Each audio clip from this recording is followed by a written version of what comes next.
ambassadors, guests, friends, and members of the university here, thank you for the invitation, and I'm delighted to be here. What a fantastic venue. I haven't been here before, but I'd certainly look to be here again. It's a theatre, as indeed is Brexit at the moment.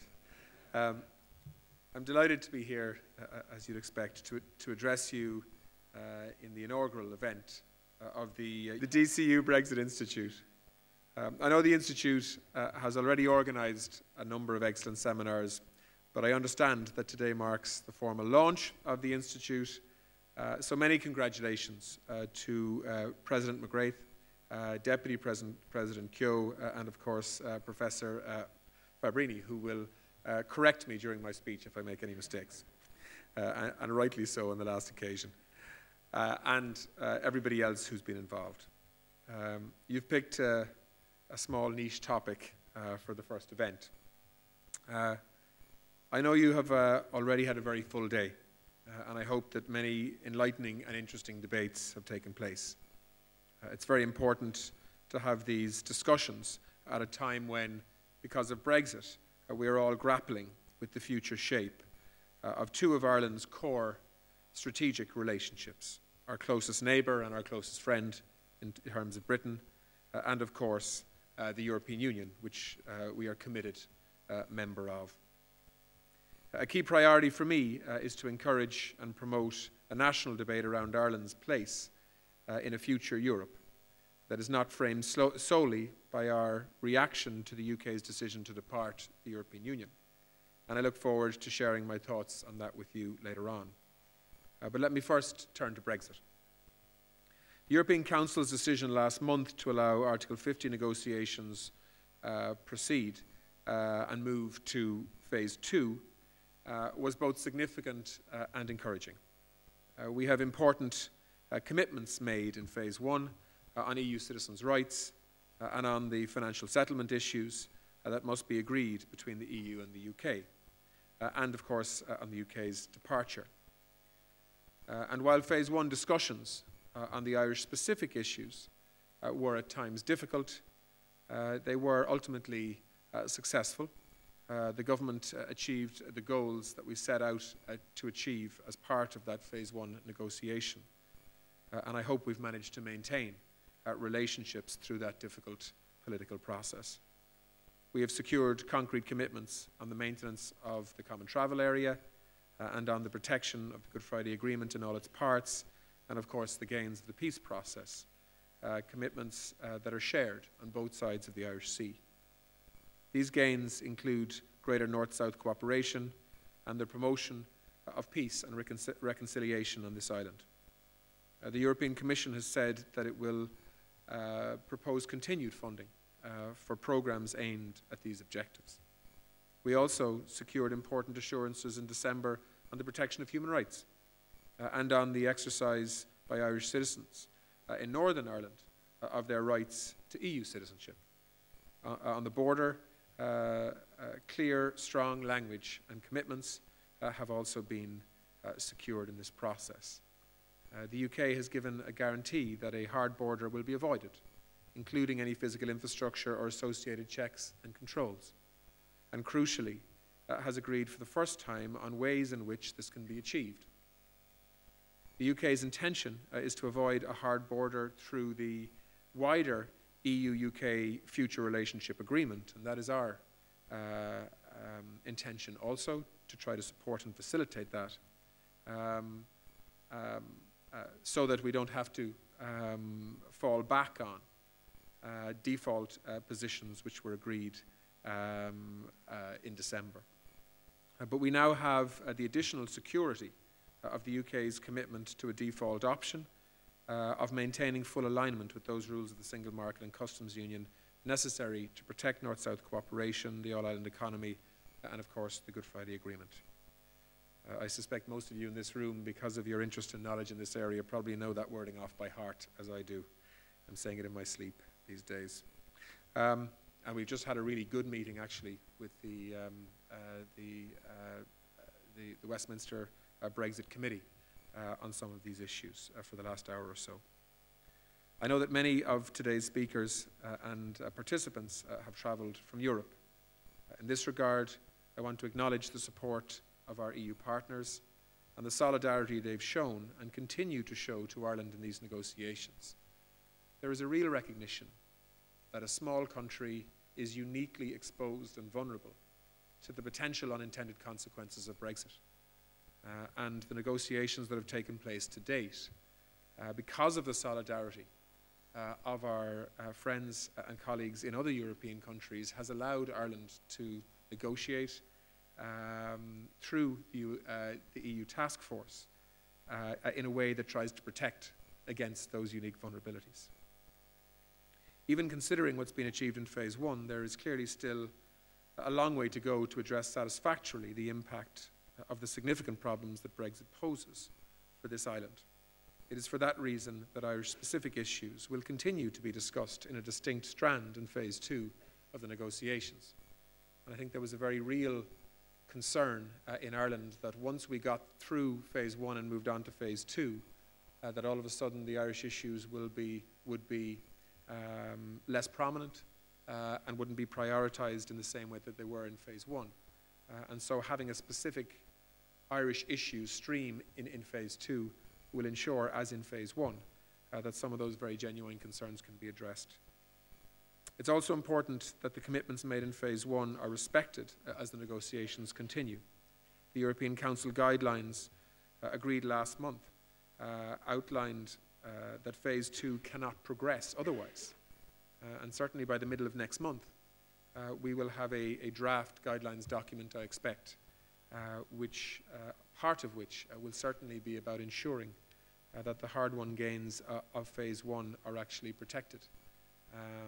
And I suspect if those guidelines or those draft guidelines aren't accepted, or at least the principle behind them isn't accepted, then I think the negotiations will run into some difficulty.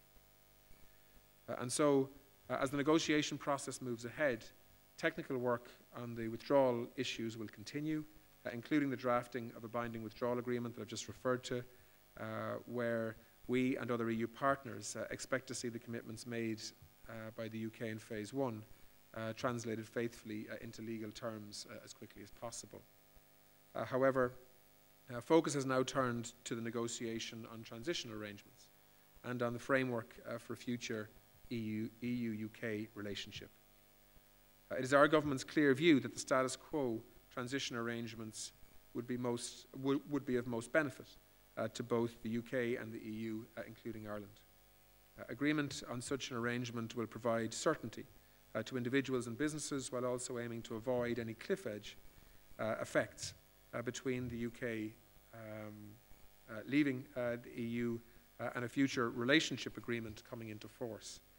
In other words, to put it bluntly, everybody agrees on all sides that we don't want businesses to have to change twice.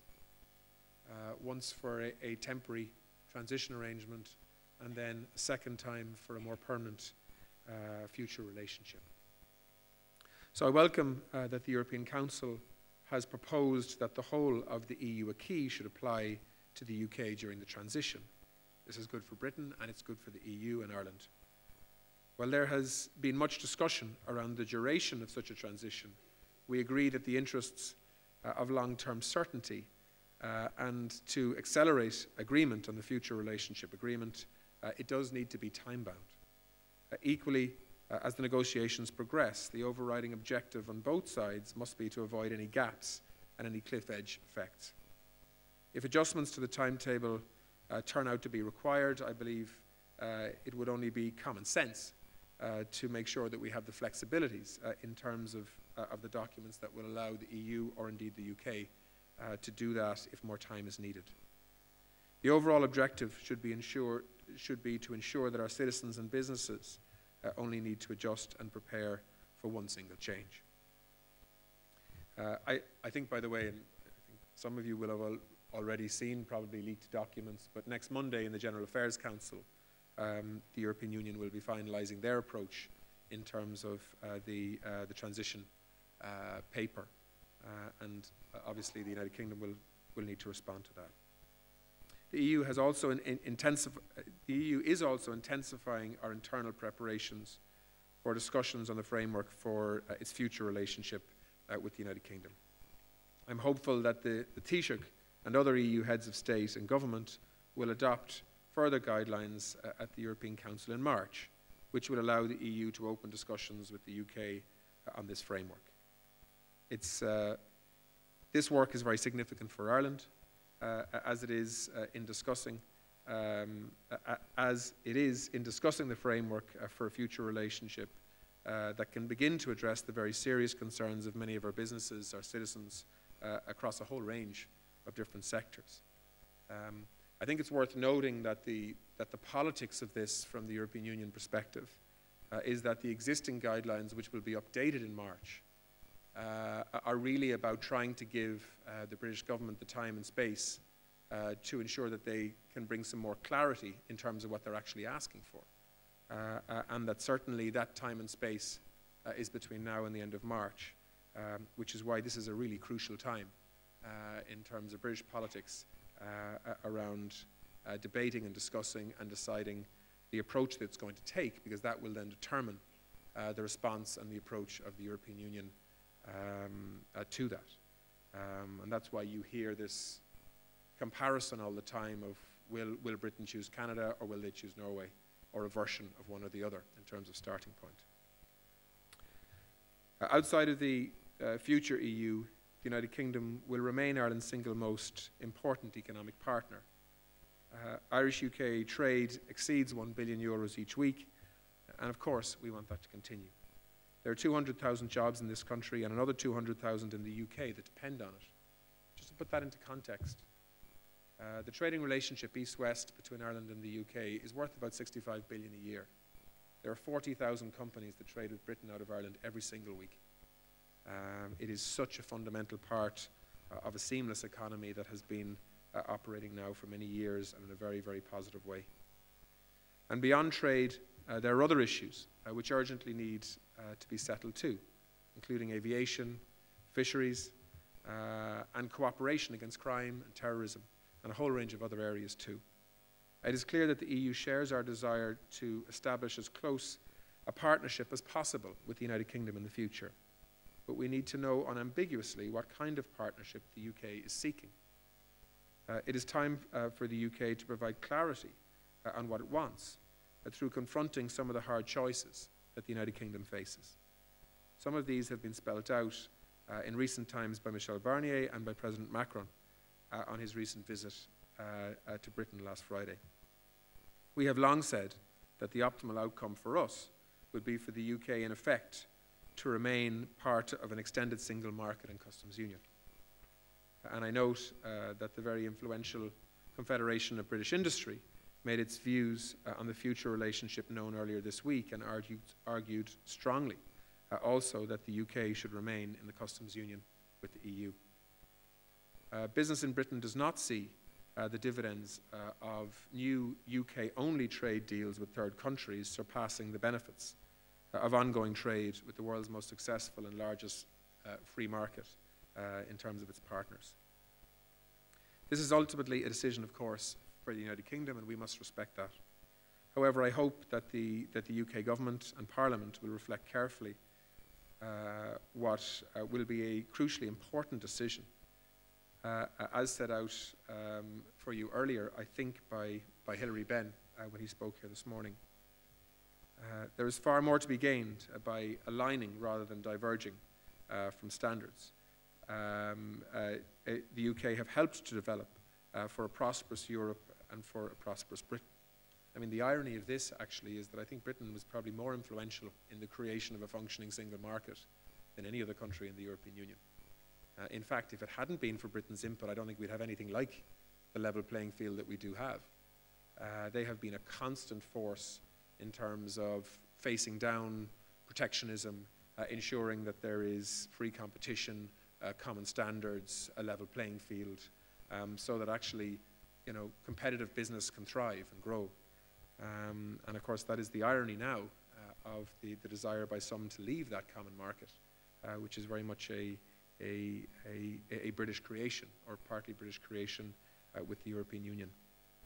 From Ireland's perspective, I have consistently expressed our view that any future relationship agreement between the EU and the UK should be comprehensive and ambitious, should be as comprehensive and ambitious as possible and as wide in scope as possible. In my view, the aim should be for it to encompass trade, not just in goods, but in service sectors also, if the UK's approach allows for that. But I think the danger at the moment is that they are looking for an approach for other reasons that will make it virtually impossible for them to deliver that outcome. Because the European Union's response will be what the European Union's response always is, on the basis of precedent, on the basis of directives, and on the basis of treaties. They are limited in terms of what they can offer, and I think that needs to be understood. So depending on what is asked for, the opportunities to have an all-encompassing trade relationship on goods and services is going to be limited. And given the unique circumstances on the island of Ireland and the importance of our economic relationship with the UK, we will be firmly arguing that such an agreement must, of course, protect key sectors in the Irish economy. Whatever shape the final agreement with the United Kingdom takes, we must ensure that the integrity of the single market is protected. And I think that that is something that the EU negotiating team will not compromise on. And of course, that poses some very difficult questions from an Irish perspective. Fears about Ireland being used potentially as a backdoor into the single market, and so on. And I think most of you understand what I mean by that, in terms of the concerns that some in the European Union have. Because a strong and well-functioning EU single market is essential to Ireland's continued economic development. And we will protect it, along with our other EU partners. It's also essential for the future of Europe, and that is a debate that Ireland now needs to shape and not just adjust to. And that is why I hope the contribution that Helen McEntee made earlier on was helpful in that regard. As the Taoiseach articulated clearly in his address to the European Parliament last week, irrespective of Brexit, we need to work now on the Europe that we want in 5, 10 or 20 years' time. The world is changing fast, and Europe's place in it is also changing. In 1900, Europe represented about a quarter of the world's population. By 2060, it will account for about 5% of the global population. Our share of global GDP is getting smaller too. So Europe is getting smaller in relative terms, and we're getting older as well. In 1900, life expectancy in Europe was 45 years of age. Soon that will be the average age of a European. That's great news. It means we're living longer, but it also means we are becoming the oldest continent on the planet. The average age in Africa is now 21. These changes in society will have huge repercussions for all of us, young and old. Will there be enough people active in the labour force to pay for our pensions? What are the skill sets needed for people entering the labour market now? How can we ready ourselves for an employment landscape which will be radically reshaped by robotics and artificial intelligence? Children starting school today will probably end up working in jobs that don't even exist yet. Half of today's working activities could be automated by 2055. The best way to deal with a rapidly changing world is to have the capacity to adapt. That means encouraging our young people to be creative, asking them to use their imagination and equipping them with the coping skills they need as they make their way through a rapidly changing landscape. Universities such as DCU are a perfect example of how organizations can thrive if they learn how to adapt. If you stroll through the campus here today, it's hard to imagine it was a small agricultural college in a semi-rural setting just 40 years ago. If you imagine that DCU, what DCU will look like in 40 years' time, then you'll begin to see the sort of transformation the EU will need to plan for decades ahead. The Minister for State, as I said earlier, for European Affairs, Helen McEntee, spoke to you this morning about the citizens' dialogues. she's leading across the country between now and Europe Day, which is the 9th of May. As she explained, there will be primarily a listening exercise focused on the needs and concerns of our citizens.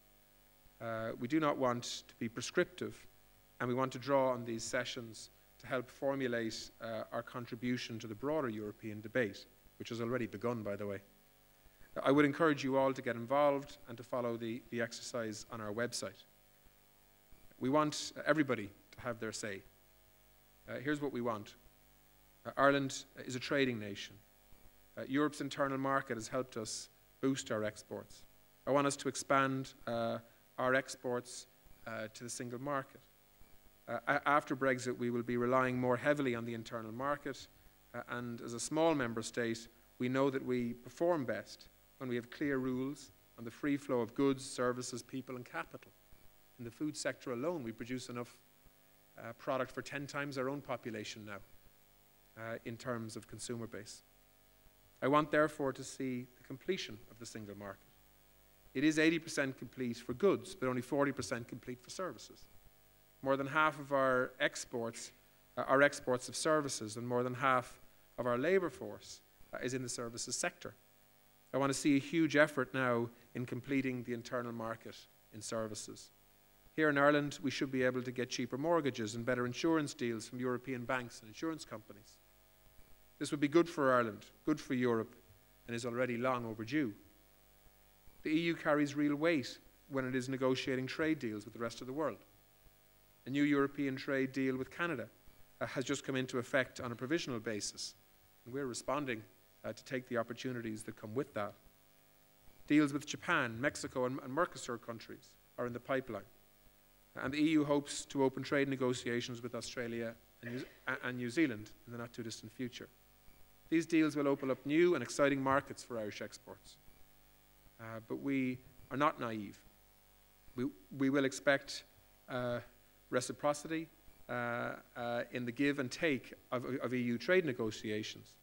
And you can be assured that we will insist on the highest social, environmental, data protection, food safety standards in each of these deals.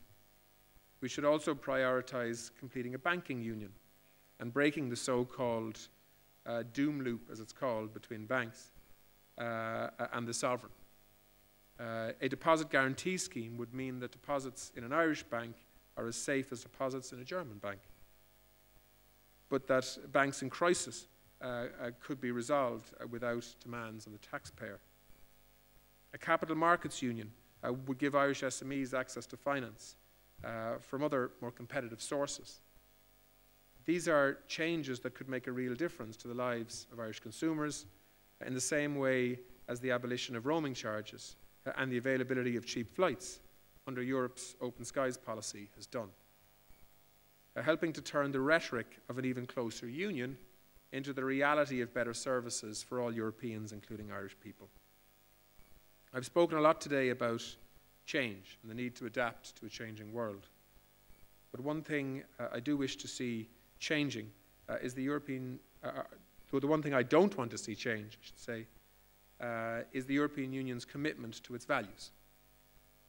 The European treaties often get bad press, but the Union's values are expressed neatly and succinctly in Article 2 of the Treaty on the European Union. And it says, "The Union is founded on the values of respect for human dignity, freedom, democracy, equality, the rule of law, and respect for human rights, including the rights of persons belonging to minorities." These values are common to the member states in a society in which pluralism, non-discrimination, tolerance, justice, solidarity, and equality between men and women prevail. Member states subscribe to these values when they accede to the Union. They are not optional. No applicant state can avoid them, and all member states are obliged to respect them. And I believe there are some examples at the moment of testing that loyalty, which I think Ireland has a responsibility, as do others, to speak up on. It's also on the basis of these values that the European Union engages with the rest of the world. These are values we bring to our trade negotiations, to our work on peacekeeping and conflict resolution, and to our international development programs. In May, the Bulgarian presidency will host a summit on the Western Balkans.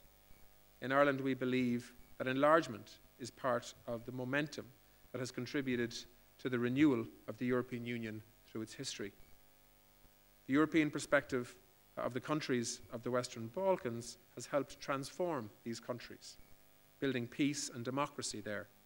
Respect for the values I've mentioned should be a key to their accession, and between now and May, we should work to bring some momentum back into the enlargement process, a momentum that I think has been lost.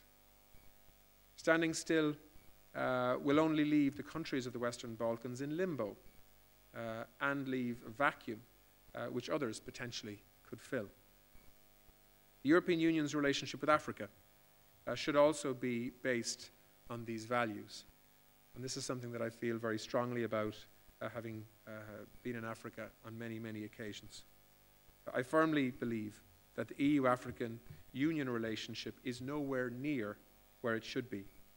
The urgency of the shared challenges we face demands a much more intensive partnership and a much clearer structure in which that partnership can function. When you think about it for a second, Africa as a continent is going to see a population growth in the next 25 to 30 years of an extra billion people. An extra billion people. I recently visited Ethiopia and Kenya. In Ethiopia, the population is growing at such a pace that every year an extra 2 million people become of working age, wanting to enter into the workforce. And by and large, they're pretty well educated. In Kenya, the figure is 1 million.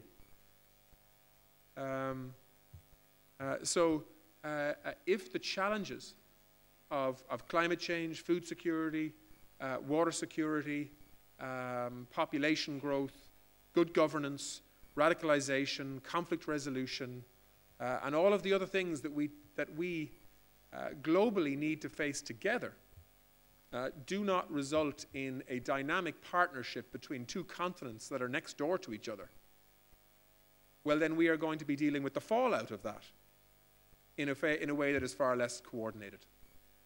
And we are starting to understand what that looks like in terms of the challenges that we face working with a fledgling Libyan new government right now as the European Union, and indeed right across the Sahel, which is something that President Macron is trying to give leadership on with other EU countries. So there is, in my view, not only a need but an obligation for the European Union to engage with Africa on the basis of equals and partnership in terms of together trying to solve what are going to be extraordinary challenges, but also are going to be extraordinary opportunities in terms of that changing continent, which is so fascinating. As I mentioned earlier, the average age in Africa is about half the average age in Europe. We need to look at the continent with new eyes and invest in young people, ensuring that they become, as I say, our partners, as opposed to simply a donor and receiver relationship, which is unfortunately what some people still seem to see in that relationship. The EU must have a much, much closer political and economic relationship with Africa, one based on mutual respect and fit for purpose in terms of tackling issues, as I mentioned, around immigration, climate change, and of course, economic development in the future, which is really the basis of the hope and optimism that is needed for growing populations. As I conclude, I think it's important we remember that the European Union is the most successful peace process that the world has ever seen. And often I think we forget that, and sometimes we take it for granted. This year, we will mark the centenary of the armistice that brought the First World War to a close. The trenches that we associate with that conflict were a visible expression of a divided continent. 300,000 Irishmen and some women participated in that war.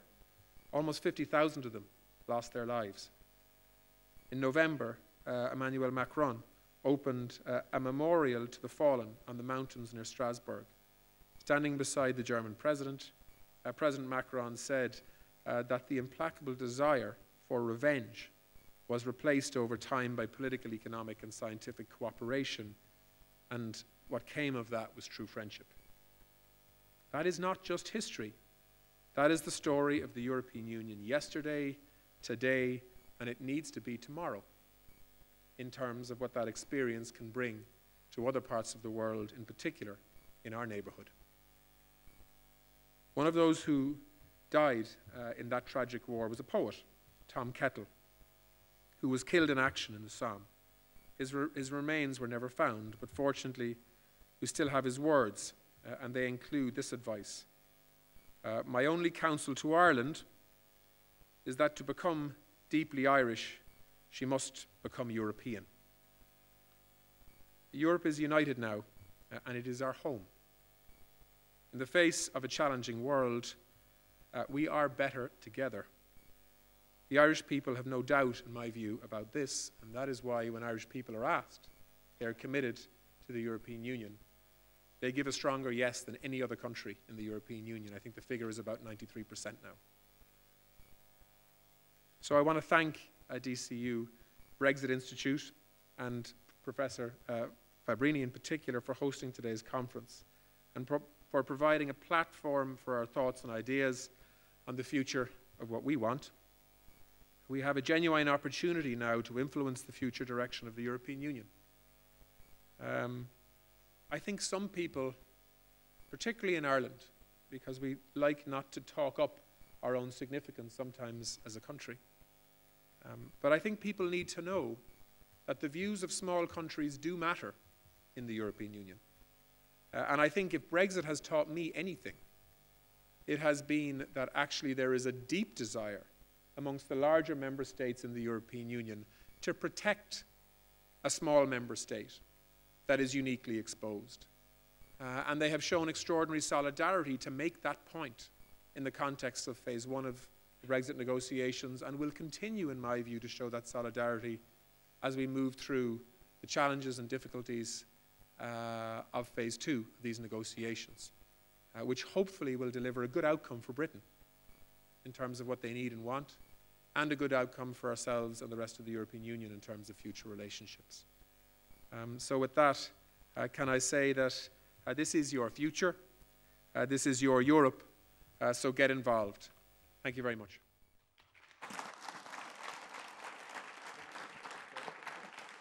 Thank you so much. Thank you so much, Minister, for your inspired and inspiring speech. Now, besides being mindful of the difference between DCU and UCD, I'm also mindful of time, and I know the Minister has to leave. But I think we have a couple of minutes for one or two quick questions. So I'm opening up to the floor. If anyone raises his hand, and as good practice is, just introduce him or herself.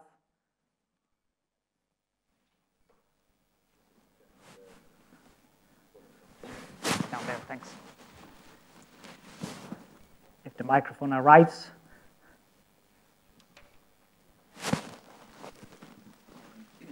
Paul Gillespie, UCD and Irish Times.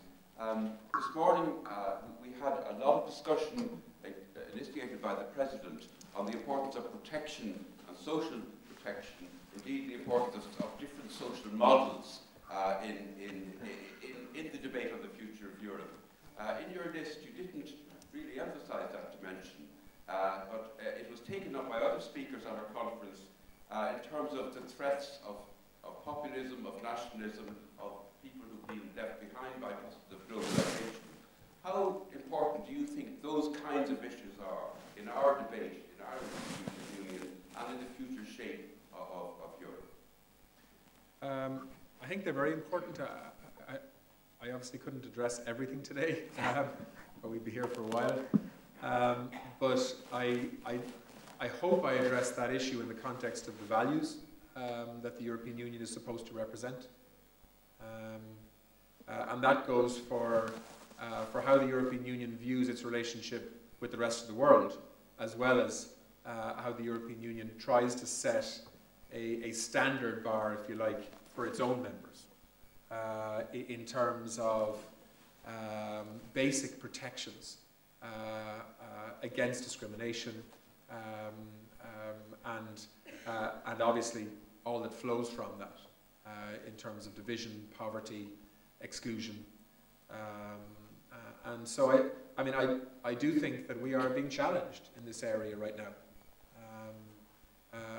I think that new challenges linked to fear of radicalization and terrorism, linked to fear of migration, have driven politics in a direction in some countries in Europe that's not healthy. And that is a big challenge. How does the European Union collectively respect democratic decisions of electorates, but at the same time try to maintain a value system within countries and how countries treat each other? I think that that type of challenge for the European Union is going to become more intense in the future. And that is why I am so strong on the relationship that we need to have with Africa. I didn't get a chance to talk about the Middle East today, but I would feel very strongly about that too. The European Union is a very big funder of support programs and development programs. We spend about 20 billion a year on the continent of Africa. If you take the Palestinian-Israeli conflict, we spend about 600 million a year there. Yet the European Union, in my view, has not found a way to impact on conflict areas and development challenges in as coordinated and as effective a way as it could or should, given its scale and potential influence. And as long as the attempts at exerting that influence are driven by a positive value system, well, then I think the European Union can be a real force for good. If the European Union's influence is driven by other goals, well then, like other parts of the world, large players can be a force for division and further conflict. And so the European Union, in my view, is needed more now than at any other point that I can remember in my lifetime in the context of where global politics is at.